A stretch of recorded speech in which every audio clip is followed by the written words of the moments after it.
I'm sorry, secret? Yeah, the secret to keeping it all together. Yeah.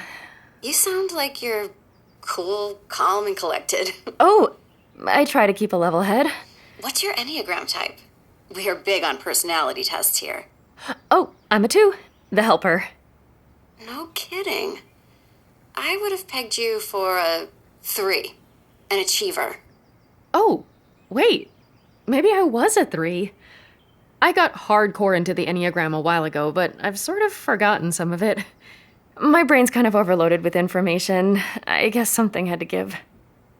Stuffed with code languages, I bet. Uh-huh. So, want to hear about what we do here at Chameleon? Mm-hmm, absolutely. We're developing an app that knows if you're going to commit a crime before you even do it. Whoa. Wow, that sounds... Incredible, right? Think about what it could prevent. Suicides, abuse, or even simple mistakes. I bet you can even think of something you'd like to go back and change, right? Alex?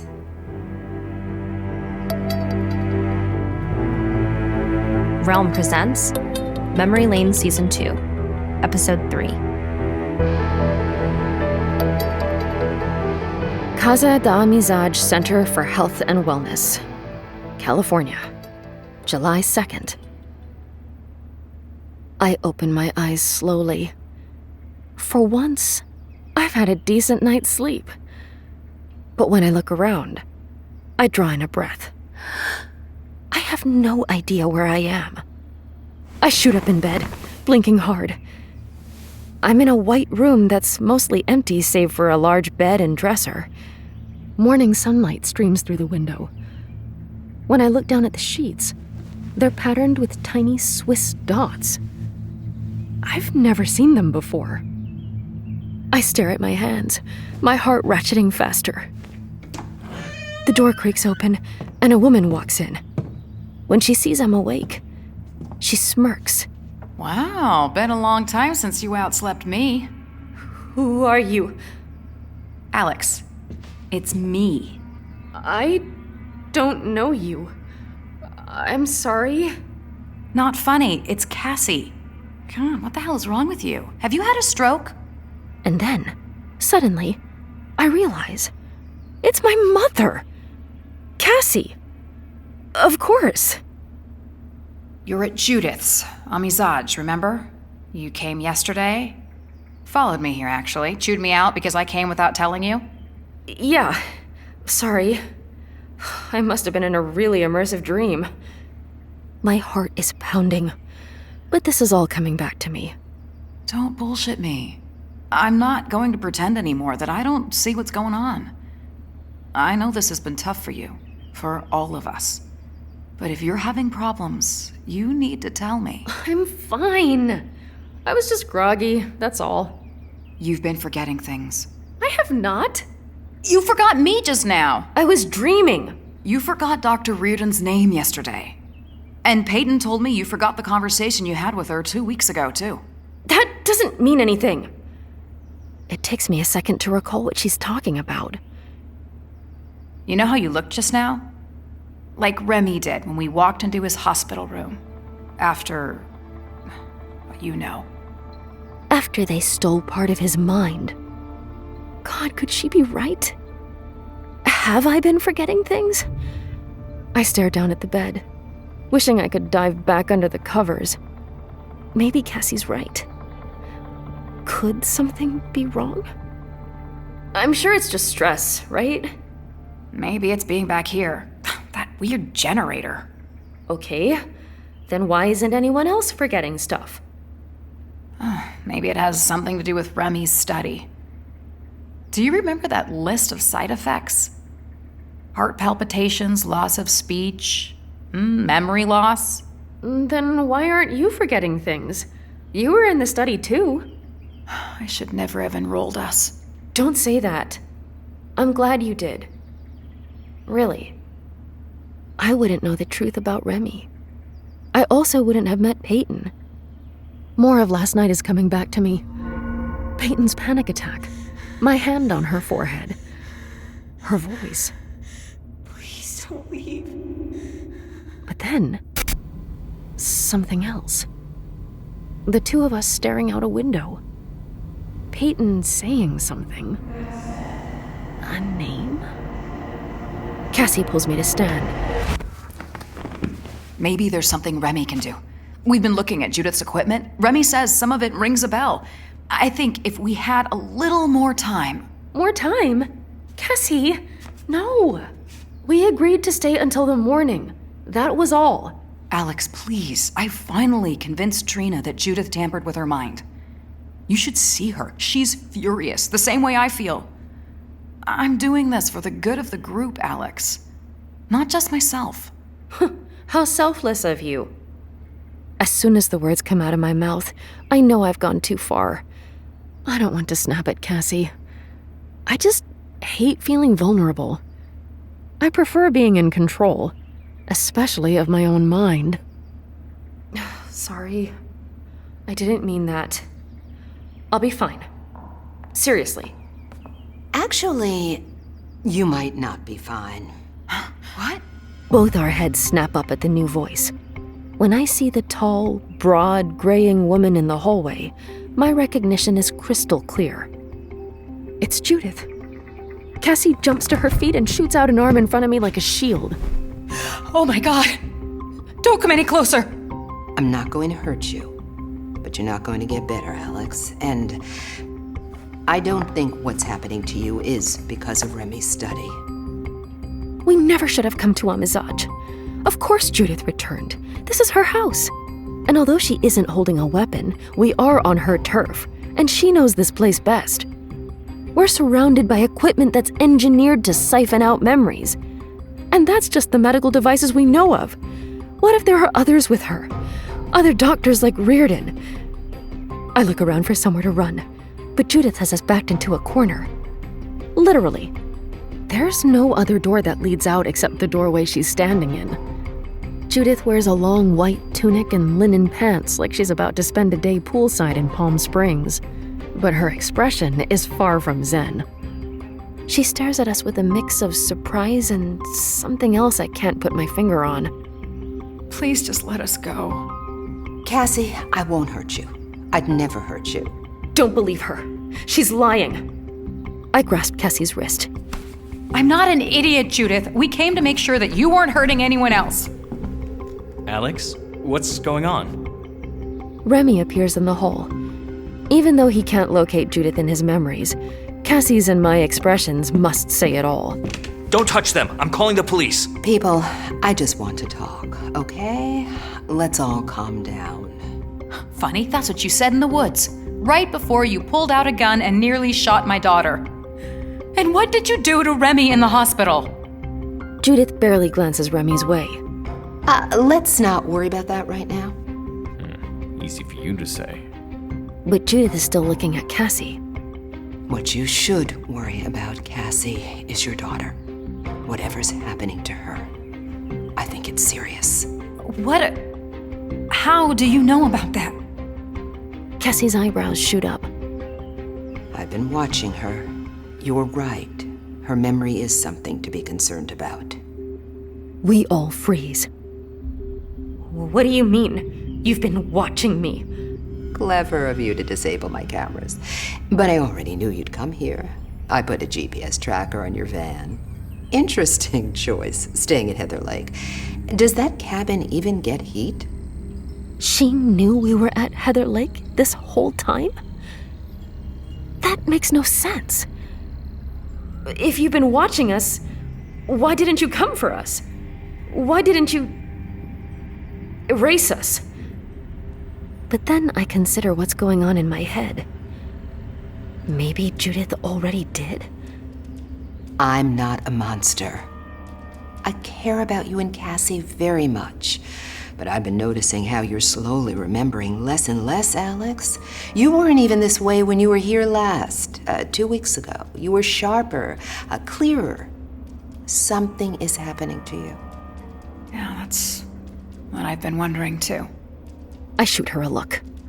How dare she indulge Judith? But I see what you're doing, Judith. You're trying to get us to drop our guard. Just hear me out. I want to investigate what's going on with your memory, Alex. I think I can help. You really think I'm that dumb? I'm just going to study you. Ask some questions. Have you take some tests? Medical tests, nothing experimental.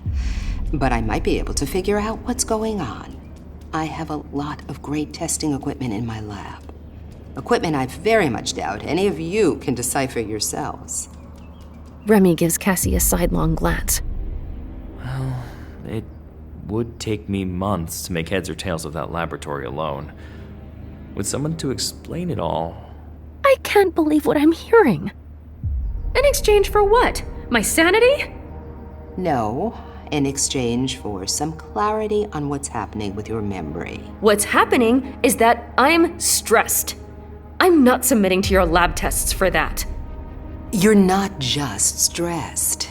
Want to know why I believe that? Because you have a god complex?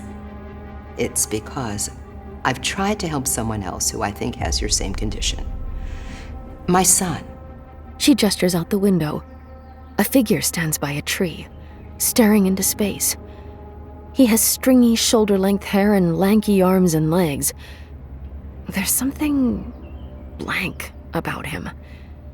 Like he's there, but not there. I saw this person. Out the window. Last night. That's Ned, Peyton said. Who is that? Ned. My only child. My pride and joy. But something happened to him a few years ago. It's the same things I'm seeing in you, Alex. All kinds of alarms are going off in my head. Why didn't we see this guy last time we were here? Did we? Do I just not remember? But I glance at Cassie and she looks just as confused. You met him, Cassie, 22 years ago. But he was a different person then. I never met Ned. But then Cassie's lips close. I can tell what she's thinking. She actually has no idea what happened at Amizaj because Judith tampered with all those memories.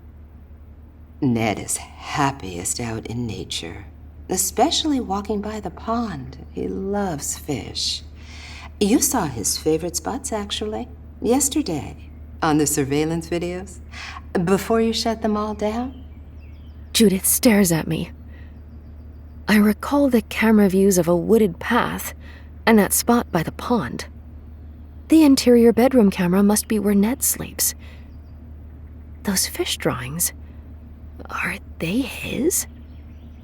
Your son has memory issues, and you left him alone for weeks? That's why I have cameras set up, to keep an eye on him. The only reason I came back is because the cameras went dark. I needed to make sure he was all right.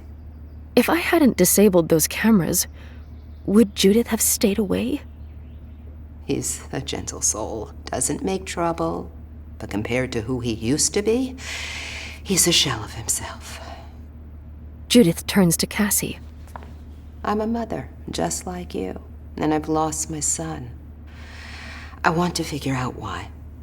Cassie makes a small strangled noise at the back of her throat. But I roll my eyes. Don't pretend you have a heart. You're probably lying about all of this. Actually, she's telling the truth. About Ned, anyway. Trina and Peyton have appeared in the hall behind Remi. Shit! I was hoping they'd escaped at the first sign of Judith. Ned really is her son, but anyone can be a mother. Even terrible people. It's time to tell the truth, Judith. What have you been doing to us? Judith sets her mouth in a line. We outnumber her, I realize. For once, she's not the one in power. Look, you're overreacting. I can explain. You deserve to go to jail. You can't tamper with lives like this. I don't want anyone to get hurt. But like I told the others, if we can't have a civilized conversation, I'm the one who has the right to call the police on you. You're in my home. I didn't invite you here. There's a long pause. Everyone glares at one another. Trina, let's hear her out, okay? Trina looks at him like he's crazy, but Peyton places a hand on her arm. It's okay, Mom. Slowly, Trina folds her arms, still glaring at Judith. As a child, my son was brilliant. In fact, he remembered things too well. He was so good with dates, ridiculously smart with trivia and details conversation. But about 5 years ago, something changed dramatically. Nothing was familiar to him anymore. People, places, names, things he'd done the day before. It was terrifying to watch. I researched treatments for Alzheimer's, drugs for dementia, other neurological disorders on memory. I pulled strings to get Ned enrolled in experimental trials, drug programs, but nothing worked. I did environmental tests on the property, genetic scans, allergy screens, but eventually I hit a dead end.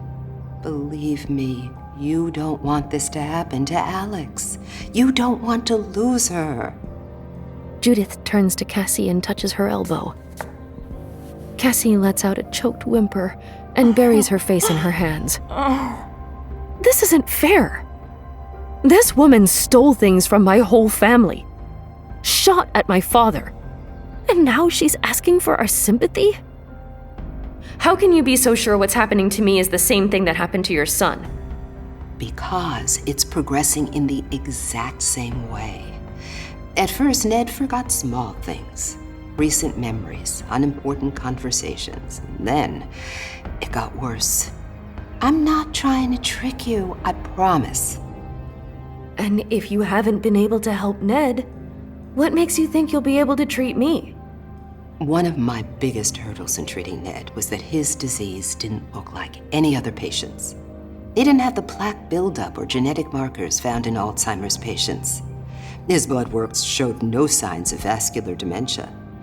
If I could compare your blood work and brain scans to his, well, if there's an answer, you might be the key.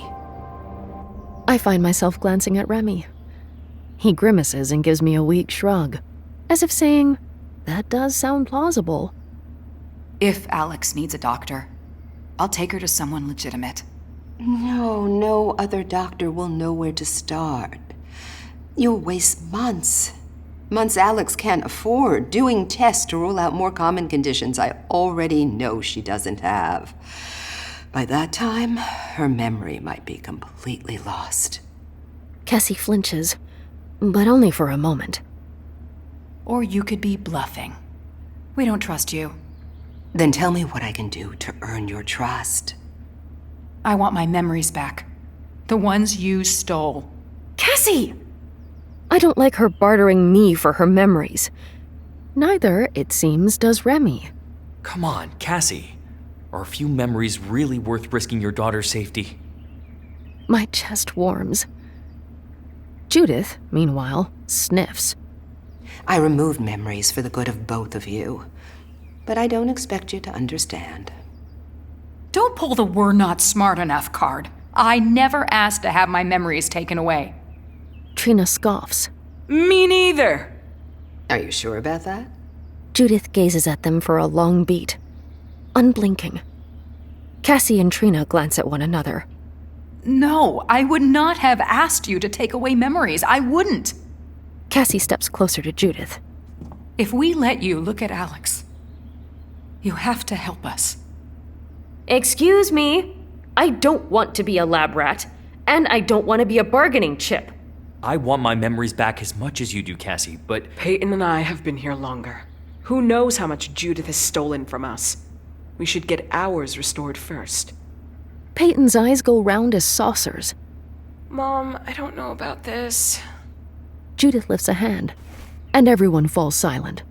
I hate the way she can still command us. The memories I've removed from you all can be returned, but it's complicated and very arduous.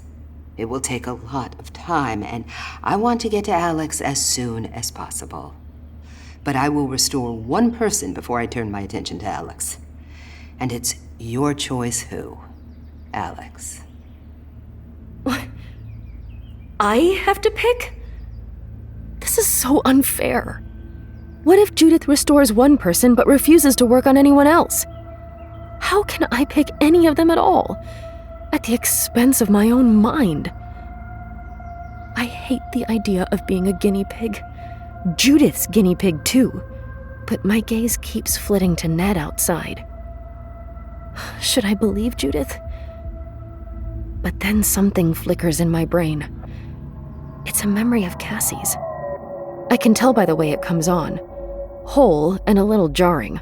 A fully downloaded mini-movie. Just like that. I'm in my mother's younger body. And once again, she's here. At Amizaj, staring out into the pond. The water sparkles. There's a big rock jutting out about 5 feet from the shore. There's someone sitting on the rock, his feet dangling in the water, a fishing pole in one hand.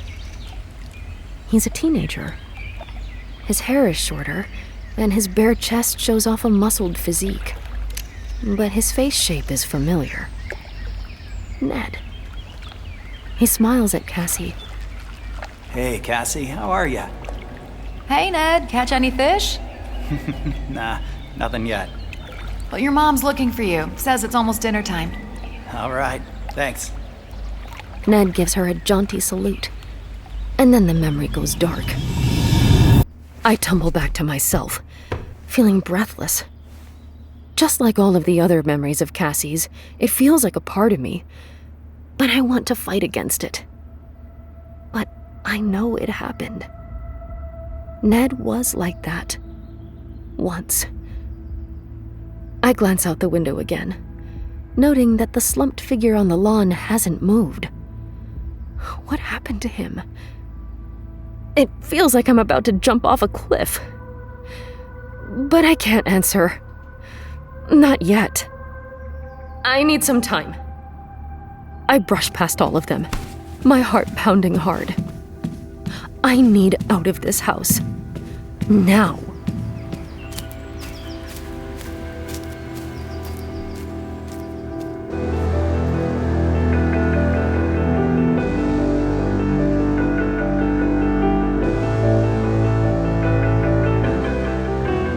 You're listening to Memory Lane Season 2, created and produced by Realm, your portal to another world. Listen away.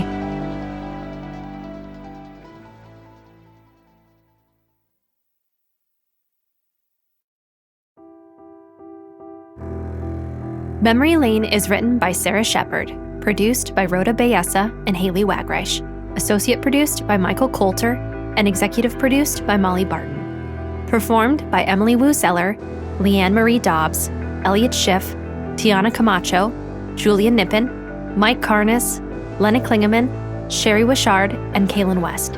Directed by Amanda Rose Smith and Kaylin West. Produced by Kaylin West. Sound design and post-production by Tim Franklin. Editing by Corey Barton. Original theme composed by Amanda Rose Smith with digital orchestration by Andrew Rowan and Max Kuttner. Music supervision by Amy Parker. Cover design by Kendall Thomas. Special thanks to Ellen Goodlett.